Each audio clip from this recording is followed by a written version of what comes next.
ಅವಿನೀತಿಗೆ ನ್ಯಾಯ ಅನ್ಯಾಯಕ್ಕೆ ಚುನಾವಣೆ ನಡೀತಾ ಇರೋದು, ನ್ಯಾಯಕ್ಕೆ ಅನ್ಯಾಯಕ್ಕೆ ನಡೀತಾ ಇರೋದು. ಅನ್ಯಾಯವನ್ನು ತೊಲಗಿಸಬೇಕು, ನ್ಯಾಯವನ್ನ ಉಳಿಸ್ಕೋಬೇಕು ಅನ್ನೋದೇ ನಮ್ಮ ಒಂದು ಗುರಿ. ಇವತ್ತು ನಮ್ಮ ಕೋಲಾರ ಜಿಲ್ಲೆಯಲ್ಲಿ ಶಾಸಕರು ಯಾರೇ ಆಗ್ಬೋದು, ಬಂಗಾರಪೇಟೆ ಆಗ್ಬೋದು, ಇನ್ನೊಬ್ರು ಎಲ್ಲ ಶಾಸಕರು ಒಳ್ಳೆ ಅಭಿವೃದ್ಧಿ ಕೆಲಸಗಳನ್ನ ಮಾಡಿದ್ದಾರೆ ಕೋಲಾರ ಜಿಲ್ಲೆಗೆ. ಆದರೆ ನಮ್ಮ ಪಾರ್ಲಿಮೆಂಟ್ ಸದಸ್ಯರು ಅವರು ಅಭಿವೃದ್ಧಿ ಆಗಿದ್ದಾರೆ, ಕೋಲಾರ ಜಿಲ್ಲೆಯನ್ನು ಏನು ಅಭಿವೃದ್ಧಿ ಮಾಡಿಲ್ಲ. ಫ್ಯಾಕ್ಟರಿ ಬರ್ತಾ ಇದೆ, ನಮ್ಮ ಕೆಜಿಎಫ್ ಚಿನ್ನದ ಗಡಿ ಬರ್ತಾನೆ ಇದೆ, ರೋಡ್ಗಳು ಆಗ್ತಾನೆ ಇದಾವೆ, ಹೈವೇಗಳು ಹೋಗ್ತಾ ಇದೆ. ಅದು ಎಲ್ಲಿ ಹೋಗ್ತಾ ಇದೆಯೋ ಅಂತ ಗೊತ್ತಿಲ್ಲ. ಏನಾದ್ರು ಆಕಾಶದಲ್ಲಿ ಹೋಗ್ತಾ ಇದೆಯಾ, ಇಲ್ಲ ಎಲ್ಲಾರು ಭೂಮಿ ಕೆಳಗಡೆ ಹೋಗ್ತಾ ಇದೆಯಾ ಗೊತ್ತಿಲ್ಲ ಅವ್ರು ಮಾಡಿರೋ ಕೆಲಸ. ದಯವಿಟ್ಟು ಮತ ಬಾಂಧವರೇ, ನಾವೆಲ್ಲ ನಿಷ್ಠಾವಂತವಾಗಿ ದುಡಿಯುವಂತವ್ರು. ನಾನು ಹೇಳ್ತಾ ಇದ್ದೆ, ನನ್ನ ಕಾನ್ಸ್ಟಿಟ್ಯೂನ್ಸಿನಲ್ಲಿ ಎಲ್ಲಾದ್ರೂ ಮೈಕ್ ಎತ್ಕೊಂಡು ಮಾತಾಡ್ಬೇಕಂದ್ರೆ ₹1 ಕಾಸು ಯಾರಾದ್ರೂ ಲಂಚ ತಗೊಂಡ್ರು, ಲಂಚ ಕೊಟ್ಟರು ಅವ್ರಿಗೆ ಕುಷ್ಠರೋಗ ಬರುತ್ತೆ ಅಂತ ಹೇಳ್ತಾ ಇದ್ದೆ. ನಾನು ಇದನ್ನೆಲ್ಲ ಕೇಳಿರ್ತೀರ, ನೀವೆಲ್ಲರೂ ಪೇಪರ್ ನೋಡಿರ್ತೀರಾ. ಅಷ್ಟು ನಿಷ್ಠಾವಂತರಾಗಿ ಕೆಲಸ ಮಾಡಿದಂತವ್ರಿಗೆ ಇವತ್ತು ದ್ರೋಹ ಬಯಸಿ ನಮ್ಮನ್ನೆಲ್ಲ ಮುಗಿಸಿದ್ದಾರೆ. ಓಕೆ, ಸಂತೋಷ, ನಮ್ಮನ್ನು ಮುಗಿಸಿರೋದು.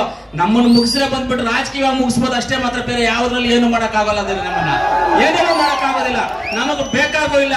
ಇವತ್ತಿಷ್ಟೇ ನಮ್ಮ ಭಾರತ ದೇಶ ಉಳಿಬೇಕು, ಭಾರತ ದೇಶಕ್ಕೆ ರಕ್ಷಣೆ ಬೇಕು ಅಂದ್ರೆ ಇವತ್ತು ನಮ್ಮ ದೇಶದ ಪ್ರಧಾನಮಂತ್ರಿ ಮೋದಿ ಆಗಲೇಬೇಕು ಅಂತ ನಾನು ಹೇಳಕ್ಕೆ ಇವತ್ತು ಮುಖ್ಯವಾಗಿ ಇವತ್ತು ನಮ್ಮ ಕೋಲಾರ ಜಿಲ್ಲೆಯ ಚುನಾವಣೆ ವೀಕ್ಷಣೆಗೆ ಎಲ್ಲರ ಅಭಿಮಾನವನ್ನು ತಗೊಳ್ಳೋದಕ್ಕೆ ಇವತ್ತು ನಮ್ಮ ರಾಜ್ಯಾಧ್ಯಕ್ಷರಾದಂತಹ ಯಡಿಯೂರಪ್ಪಜಿ ಅವರು ಬಂದಿದ್ದಾರೆ. ಆಗ್ಲೇ ನಮ್ಮ ಅಭ್ಯರ್ಥಿ, ಇಲ್ಲಿ ಬಿಜೆಪಿ ಅಭ್ಯರ್ಥಿ ಆದಂತ ನಮ್ಮ ಮುನುಸ್ವಾಮಿನ ಅವರು, ಮುನುಸ್ವಾಮಿ ಅಂತ ಹೇಳಿದ್ರೆ ಹೆಂಗಂದ್ರೆ ನಮ್ಮ ಮನೆಯಲ್ಲಿ ವಾಚ್ಮನ್ ಆಗಿರೋ ನೋಡಿ ಇರ್ತಾರೆ ಪಾರ್ಲಿಮೆಂಟ್ ಸದಸ್ಯರಾದವರು. ಅಷ್ಟೊಂದು ಲೋಕಲ್ ತರ ಮನುಷ್ಯ, ಏನು ಅಹಂಕಾರ ಏನೂ ಇಲ್ಲ. ಎಲ್ಲಿ ಬೇಕಾದ್ರೂ ನಿಂತ್ಕೊಂಡ್ರೆ ಬಾ ಅಂದ್ರೆ ಬರ್ತಾರೆ ಅಂತ ಮನುಷ್ಯ. ನಾವು ತುಂಬಾ ವರ್ಷಗಳಿಂದ ನೋಡಿರುವಂತವ್ರು.